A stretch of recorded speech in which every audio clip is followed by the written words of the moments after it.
So I decided to test the Osmo Action 3's frost resistant by putting it in a glass of water and then basically just leave it in the freezer for a few hours. Wow. As you can see, then it's pretty frozen at the moment and it is still recording. That's pretty crazy. Alright, so today we'll be talking about the Osmo Action 3. What is it really that makes this camera so special, and is this the perfect camera for you? Alright, so let's start by go through some of the key selling points, and towards the end of the video I'll share with you my thoughts after using it now for quite some time. Now the first thing that strikes out to me is how incredibly cold and frost resistant it is. I mean, I was filming in northern Finland the other day in sub-degrees and it was just performing. It smashed it, no problem. I wasn't changing batteries all the time. And matter of fact, in 1080p you can film up to 150 minutes in -20°C. That is pretty sick. And I mean, I even froze the camera, put it in the freezer for a few hours, and it was still filming. That's pretty impressive. So just got the camera out of the ice bath, and after over 150 minutes in the freezer, it still has 8% battery. Also, it's incredibly durable. We'll get more on that a little bit later. I also did take it out snowboarding. It was incredibly cold that day too. I'm also not the best snowboarder or anything, but it performed really well. Happy with it there. Another cool feature too that I really appreciate is how fast charging it is. In just about 18 minutes you can get it powered up to around 80%.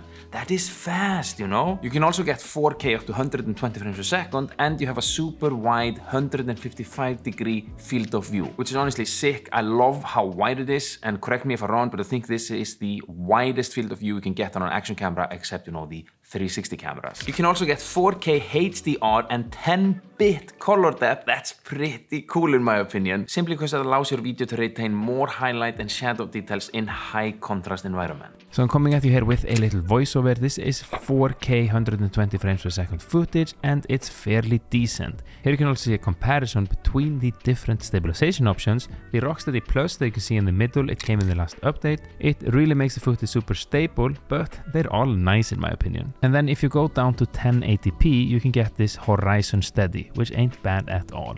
Now I do find it impressive how steady and stable footage this camera is able to produce, and especially at that ultra-wide angle field of view. That's usually where many action cameras can find it a little bit hard to stabilize that, but this one, no problem. However, if you do want more stable footage, it does have a few different stabilizing options, you know? And then obviously, as on all different action cameras, the narrower field of view that you choose, the more stable footage you will get. You know it's cold when you can see your breath. I think it's like -10 or something. Anywho, one incredibly cool feature about this camera is the quick release system. So basically you can easily take it off like this and change it to vertical mode if that is something you desire. And if you're like me and you like to create reels and TikToks, then this is super nice. But also, let's say you just wanna like take off the batteries or something without screwing this damn thing on, then it's just so easy to do it like this. Now what you're looking at here is 4K HDR footage. It looks pretty decent if you ask me, and it's a really nice option to have, especially when you find yourself in those high contrast environments. So my fingers are still freezing, but it's warmer in the studio. You know that because you don't see my breath, you know. Anywho, another cool feature this camera offers is a dual touchscreen. So you can do like touch everything on the back, but also if you need to do any changes and you have it here, you can touch everything on the front and do some changes there too. Pretty neat in my opinion. It's also water resistant, wear and scratch resistant, 16-meter waterproof, and safe to go into the water without a waterproof case. Like that. The front screen, rear screen, and the lens protector cover are all made with high-strength Gorilla Glass. I mean, it's just so incredibly durable. My friend Peter Lindgren, he drove over the camera, put it on fire, and then some other crazy shit to it, and it still works perfectly fine.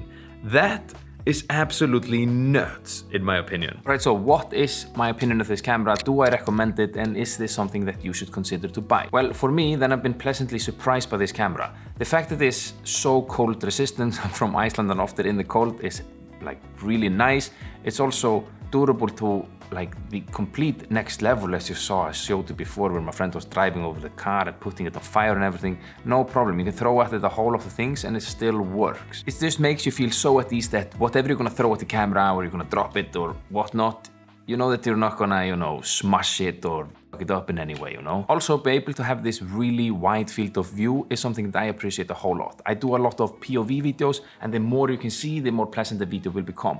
Plus, the widest field of view that this camera offers is also really stable. Now, if there's one thing I would like future motors to do slightly better, then it would be to have a little bit more dynamic range. However, it's not a deal breaker at all. And the 10-bit color depth, it's really nice. So if you're looking for a really sturdy action camera with good video quality and also super stable, then the Osmo Action 3 is definitely a camera that you should consider getting. Personally, I've really enjoyed using it, I do recommend it, and I can't wait to use it a little bit more in the future. Now, if you want to see how I managed to gain over 100,000 followers on Instagram in a very short period of time, then by all means, click this video right here.